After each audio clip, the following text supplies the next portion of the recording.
Here at Epipheo, we have a weekly all-company meeting called Make It Better, a time for us to review all the videos we produce in order to identify any areas that we could improve on for future work. One of the many positive outcomes of these meetings is that we've developed quite a critical eye for style consistency. It's something that's really easy to miss if you're not careful. In this presentation you're about to watch, our senior art director, Bitsy Vos, will walk you through everything you need to know about making sure your work is stylistically consistent. Enjoy.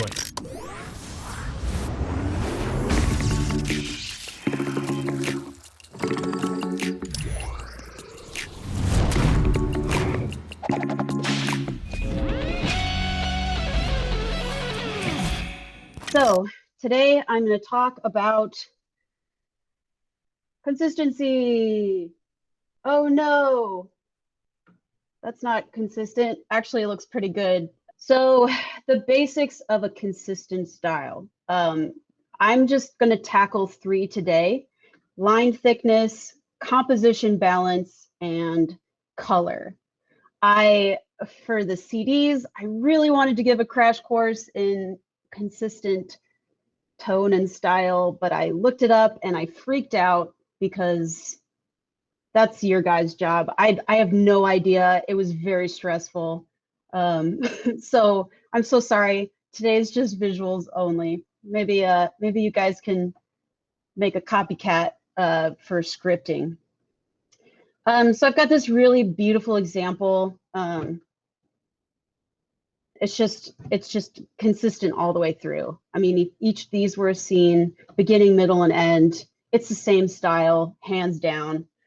There are like a trillion different parts of a consistent style. I mean, you've got like just in the stagnant form, texture, shape, typography, and I mean, motion. I mean, even the curves, a consistent style. You've got the same motion throughout your video, but we're not going to cover those today. Maybe if this turns out, we can do a part 2. So line thickness. I know that I am a broken wheel. If I'm speaking up, it's like almost always because of line thickness. I don't know what my deal is. It's important to me. So I've got a couple kind of how to keep an eye at them. Of course, in the full style boards, if you line them up, you can really compare. And one of the biggest issues I find with line thickness are the zoom ins. So again, some really beautiful examples of line thickness. Here's some more on the MoGraph side. You can just tell, like, in the sizing, doesn't matter. You've got the same consistent line thickness, and it carries through. It makes it look so professional. So I'm using this video a lot as an example. Chris, this is a project with you. A lot happened with this, and I think it's great. So here's the style sample. Shout out to Kelsey. She did a great job. But however, first draft of the video, we kind of like go through, and line thickness is starting to get a little wonky. We're kind of losing the style quality here. And then at some point, like, this is no longer in style at all. And you can kind of compare these two, like, it's just different. Even his face looks different, even though it's the same shapes. It's just a really important aspect to look out for when making a video. Balance. So this is a hard one. I'm not gonna like pretend that any of this, like checking for any of this, is easy, because even in a 6 to 8 week timeline, like, time is short, but practice makes perfect and it gets easier. So a lot of things I notice in my own work and everyone else's work is this composition density. So these are really good examples.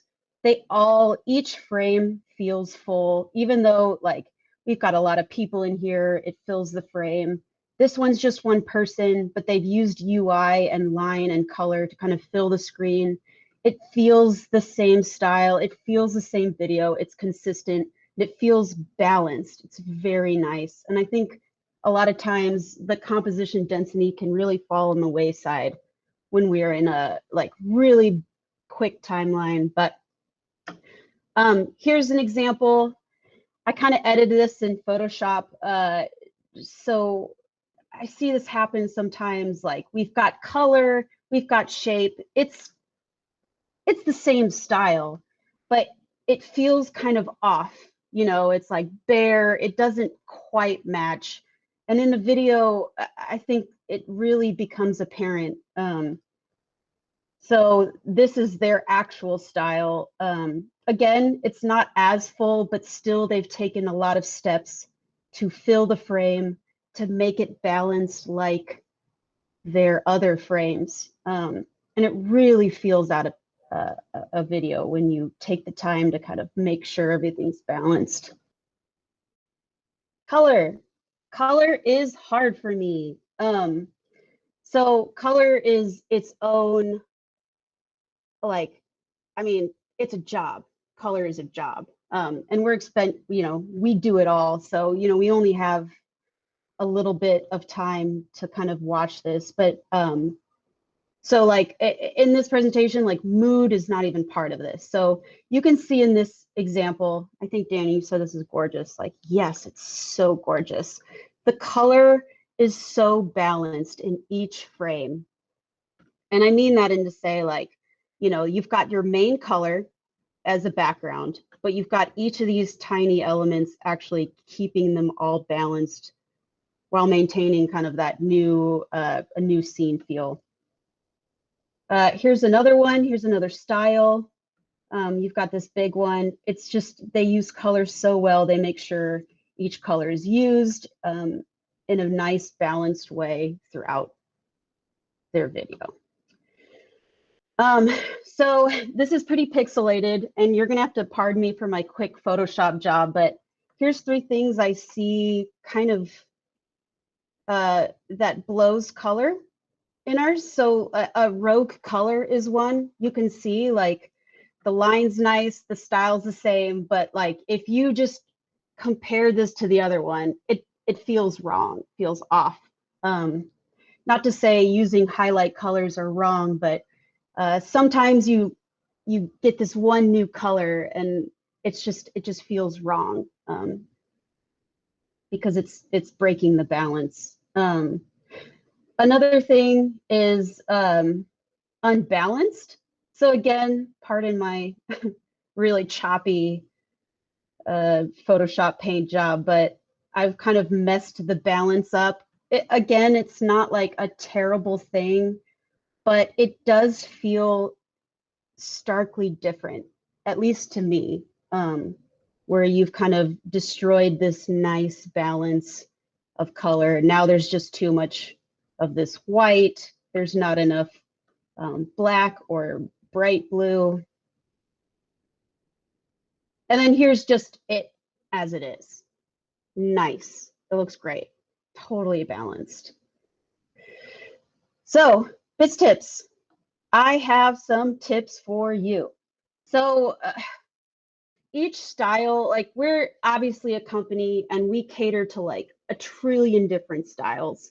And it's always important to remember that you're not going to be good at every style and you're not going to understand each style. Like each style takes a lot of time and a lot of practice and a lot of experience to get consistently through. It's like a language, really. So when tackling a new style, like don't skimp out on the research.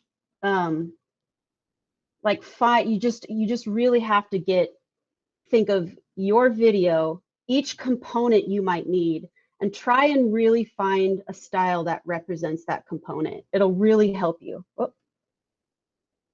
And lastly, explore and experiment within your mood boards. So I use Pinterest. There are a lot of different things you can use, perhaps more professional, I don't know, but typically I start and I just start adding.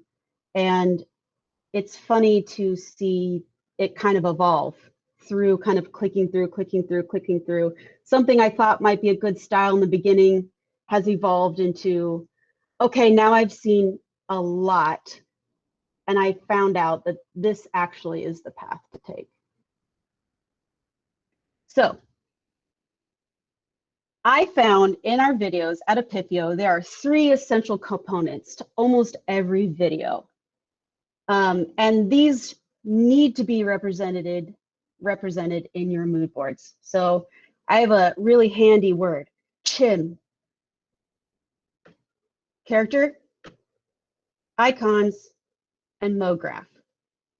So on this screen, I found a random style of a character that I mean, he's kind of gross, but I love him. And I feel like sometimes that's where a mood board feels like it's enough, because that's your character. It's very important. People want to see the character. But a lot of times I think the MoGraph and the icons don't get the attention. And that's where you kind of find in a video where like things start deviating from the style, because perhaps there isn't enough research done into finding what you're looking for. These are all different styles, but they're, I'll tell you what I kind of found, what I found when if I were to make a style, I could take these and edit them. So things I looked for between my MoGraph and my character were these geometric patterns as shapes and textures. I thought they were really nice. You can repeat those through your video. And then as far as the icons, this mix of hard and round corners really pulls a style together. So it's important to remember this. And if you do all of this research, you can practice in your beats. This is the part that takes a lot of time. I've really spent a lot of time trying to do this, again, because not every style is my forte. And if it's not my forte, it may not be the freelancer's forte, and they might be even more in the dark than you are. I used to just kind of hope for the best. And then once I got the full style boards, it was just like, oh, that doesn't feel right. Let's fix it there. And that's a lot of time. That's a lot of frustration for the freelancer. And that could cause a lot of burnout in your video. So experimenting in your beats is a lot of fun. Again, it takes time, but practice makes perfect. So taking that style above, I kind of did like just a first pass at a random beat. I tried to combine like a character, an icon, and a MoGraph. So this was like really quick. We did the beats, and something I try to do in my beats is that in at least one frame, try to beat it out semi in style. So I lined it up with the styles I did, and just kind of did another pass. And from here, I can tell, like, you know, are these textures wrong? Like, I don't know. Like, do I like this like color kind of pull away? Like, I really can see beforehand what I'm getting into, which I can then kind of carry through to other beats.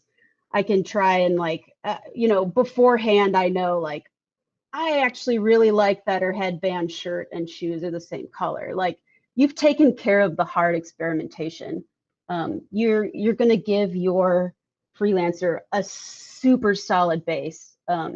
So when you get your video, you know, they've got an example of the MoGraph. They have an example of the icon, and even typography. You know, recalling back to Katie Lee's helpful tip on always do your typography, use the type in your video, line it up.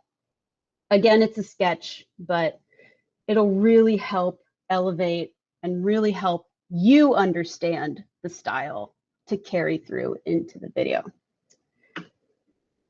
Oh, here's the style again, the mood board, the icons.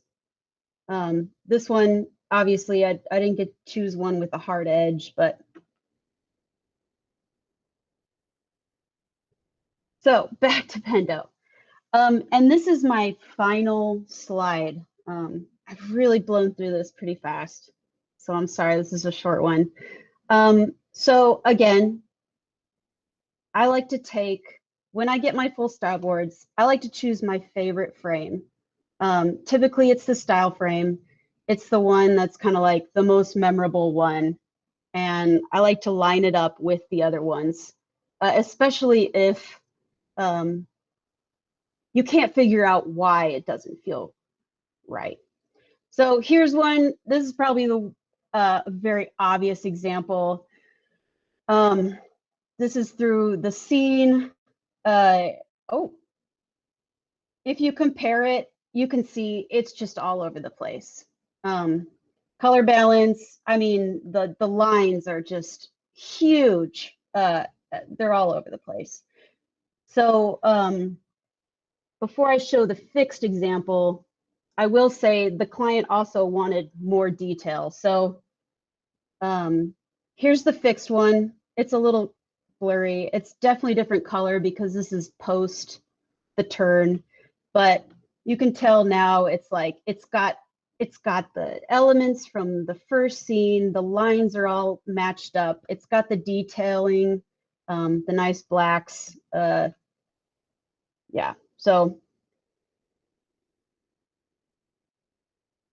here, you might, I mean, it's not a terrible scene, right? Like if you're watching the video, you might not be like, oh, this is not quite in style, which of course style is all about nuance.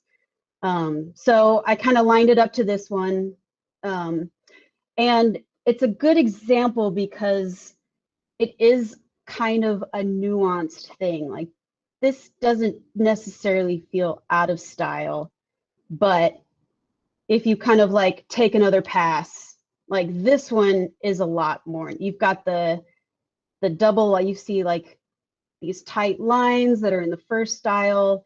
Like I've rounded the corners just a little bit to kind of fit within the hard corner, soft corner. I've added in this background element just to really push it more into the style. So another reason it's just really nice to take your frames, line them up to each other.